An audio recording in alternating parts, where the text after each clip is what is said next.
Listen to me very carefully because what you witnessed in the absolute unmitigated slaughter of the New Zealand national team by the United States was absolutely not a standard international basketball game.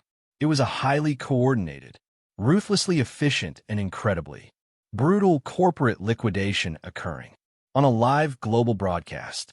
We are talking about a final score of 101-46. I need you to let that mathematical reality sink into your cognitive processing for a moment. A 55-point margin of victory is absolutely not a normal sporting result. It is a terrifying geopolitical statement, broadcast directly to the rest of the international community and more specifically to the internal highly political hierarchy of women's professional basketball. The mainstream sports media, with their heavily sanitized sponsor-friendly narratives, will politely call this a dominant performance or a great team effort. But the real operators, the individuals who deeply understand the dark, brutal, uncompromising mechanics of leverage, global market share, and institutional power dynamics, recognize this event for exactly what it truly is: a hostile takeover of the highest conceivable order. This was not a competition. It was an execution of market dominance on a scale we have never seen before in this sport. For months, the firmly established gatekeepers of Team USA and the broader WNBA ecosystem have been playing a dangerous, highly political, and ultimately futile game of delay and suppression. They have been desperately trying to protect the legacy hierarchy and the old guard from the undeniable, overwhelming, and utterly destructive gravitational pull of the new generation. They have utilized every institutional trick in the book to keep the brightest star in the universe operating in a restricted, heavily monitored capacity. But the dam has finally catastrophically broken. This is New Zealand finally in the starting lineup. It took long enough. It took long enough. Stephanie White, I know your skin was crawling when you saw her in the starting lineup. I know you didn't like that. Caitlyn Clark led Team USA to a more than the exact millisecond. Caitlyn Clark's name was officially written onto the starting lineup card. The entire economic, psychological, and tactical reality of international basketball shifted permanently and irreversibly. Do you possess the capacity to understand the sheer terrifying magnitude of what happens when you take a generational disruptor, a player who has already completely rewired the television viewership algorithms and corporate sponsorship models of the entire sport, and surround her with the most lethal collection of high-efficiency athletic assassins on the planet? You get a mathematically impossible 101-point offensive avalanche that leaves the opposing federation questioning the very foundation of its entire funding structure. Caitlyn Clark stepped onto that hardwood floor and immediately operated like a ruthless, cold-blooded CEO aggressively taking over a stagnant, failing Fortune 500 company. She played 23 highly optimized minutes, completely and utterly dictating the spatial geometry of the entire court. She delivered 14 highly efficient points and distributed 6 absolutely lethal pinpoint assists that completely dismantled the structural integrity of the opposing defense.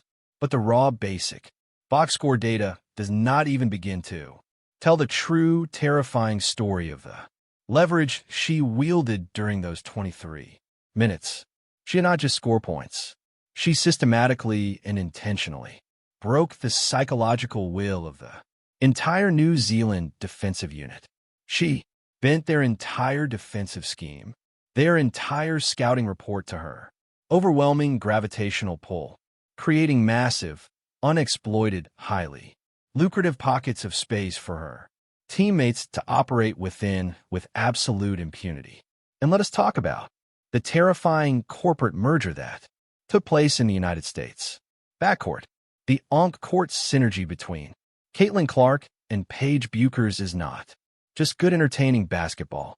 It is a monopolistic enterprise specifically designed to bankrupt the rest of the world and permanently eliminate any hope of competitive equity.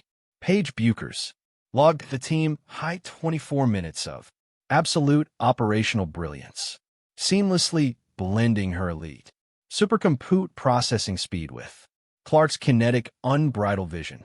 When you place those two brilliant, hyper-processing basketball minds on the exact same floor at the exact same time, is no longer a fair, balanced athletic competition. It is a completely rigged market. They are actively feeding families, generating massive, unprecedented return on investment for the national program and making the incredibly complex game of basketball look absurdly, almost horrifyingly easy. Bueckers' 7 points, 3 rebounds, and 3 assists are merely the administrative footnotes of a performance where she essentially acted as the chief operating officer to Clark's chief executive officer, ensuring that every single offensive transaction was executed with zero wasted kinetic energy. But the absolute, undeniable brilliance of this specific 55-point massacre lies in the harsh, glaring, uncomfortable contrast between the unstoppable, high-speed future and the rapidly decaying, inefficient past. Second group, they absolutely, like that second group, went off. I'm not even going to lie to y'all. Chelsea Gray, still starting. I don't know why. Chelsea Gray does not need to be a starter. It is what it is.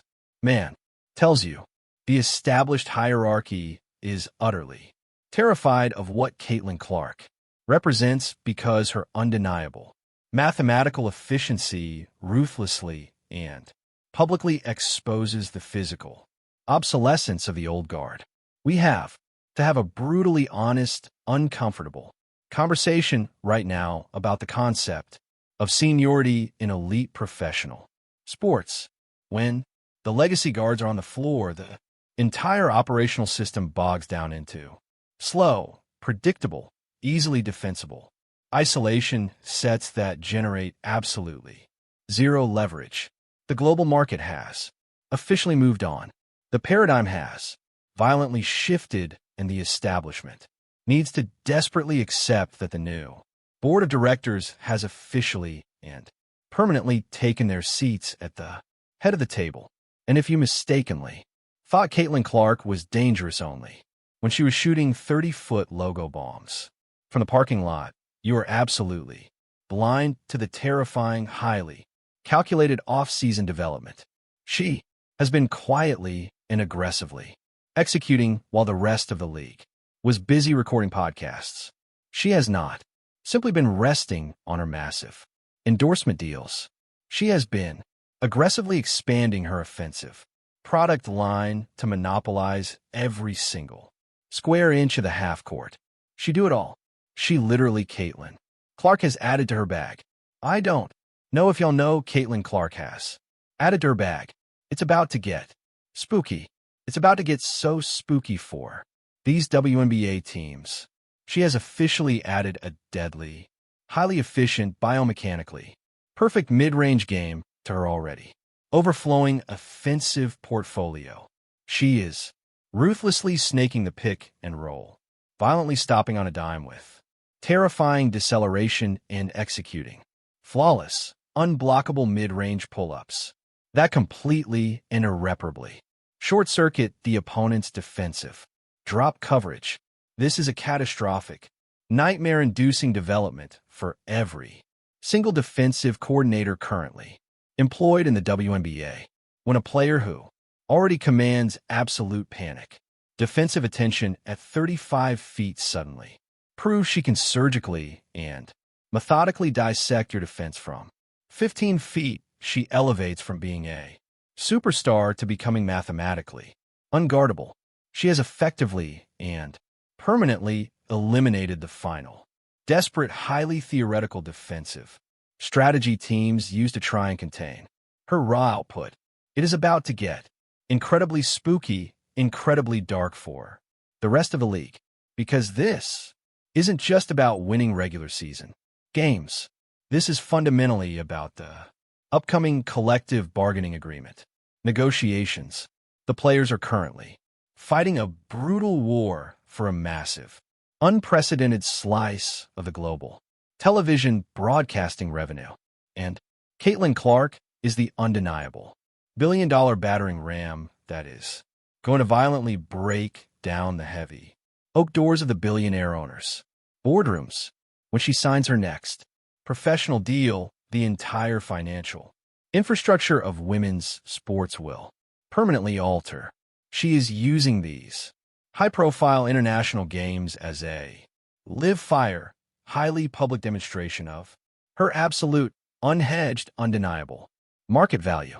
She is proving to multinational conglomerates and television networks that she is the sole proprietor of the viewership economy. Every single time she pulls up off the dribble, she is actively negotiating her next nine-figure contract in real time. But the utter, comprehensive destruction of New Zealand was absolutely not just a one-woman show. It was a top-to-bottom, terrifying institutional flexing of absolute athletic muscle that sent shock waves through the global basketball community. Let us talk in extreme detail about the second unit, the bench mob, the absolute liquidation squad that came into the game and poured highly volatile, literal gasoline on the roaring fire when an opposing team is already bleeding from the surgical, high-speed strikes of the starting lineup. The absolute last thing they want to see is Ryan Howard stepping onto the hardwood with cold-blooded, psychopathic malice in her eyes. Howard did not just play a good game. She executed a flawless, high-volume, highly efficient shooting clinic that bordered on sheer cruelty and international sabotage. She dropped a team-high 18 points, shooting the absolute synthetic leather cover off the basketball. She was operating as a highly trained sniper, with zero conscience, ruthlessly punishing every microscopic rotational mistake the overwhelmed New Zealand defense made.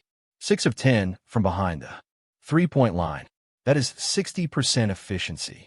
From deep volume, that is not just elite shooting. That is a systematic dismantling of the opponent's psychological resolve. You cannot teach that level of pure, unadulterated hostility. Operating directly alongside that perimeter artillery was the relentless, bruising, terrifying, physical interior presence of Angel Relogged 17 highly productive, violently physical minutes completely, imposing her will on the painted area. She scored 9 points, grabbed 4 crucial rebounds, secured highly valuable extra offensive possessions, and physically methodically broke down the opposing front court until they simply surrendered the paint and accepted their fate. Combine that with Monique Billings going a hyper-efficient 5 for 7 from the floor for 10 points and 6 rebounds, and Kiki Fan shooting a staggering 66% from the field for 9 points and 8 rebounds. And you're looking at the absolute definition of a global corporate monopoly. This is what unassailable market share looks like in physical athletic form. Team USA did not just casually beat New Zealand. They systematically, quarter by quarter, mathematically denied them the fundamental right to exist on the same competitive plane, holding an internationally funded professional team to a pathetic 46 total points across 4 quarters of regulation. Basketball is a defensive masterpiece built entirely on sheer physical intimidation, overwhelming athletic superiority, and flawless defensive geometry. It is a psychological torture device specifically designed to make the opposing roster deeply question why they even bothered boarding the flight to the arena. It is the sporting equivalent of starving a competitor out of the market, entirely cutting off their supply Lines burning their crops and salting. The earth so nothing can ever grow there. Again, and it all inevitably, undeniably, circles back to the primary catalyst, the main engine, the ultimate undisputed leverage point of this entire global operation. Forget the internal Federation politics. Forget the highly curated focus group tested PR statements released by the executives who are terrified of losing their jobs. Forget the incredibly fragile, bruised egos of the legacy veterans who are currently watching their market share, sneaker, deals, and cultural relevance vanish into thin air before their very eyes. Passes are going to be there. You know, this is why they need to start her. Forget all that seniority stuff and all that. This is the best point guard in the world. Why are we starting anybody else? It doesn't even make sense. Look at his pass. Caitlyn Clark is the absolute best, most impactful point guard in the entire world right now. And the continued institutional refusal to openly acknowledge that objective, mathematically proven reality is nothing short of clinical institutional delusion. She is actively leading the team, seamlessly distributing the offensive wealth, and keeping the entire highly talented roster incredibly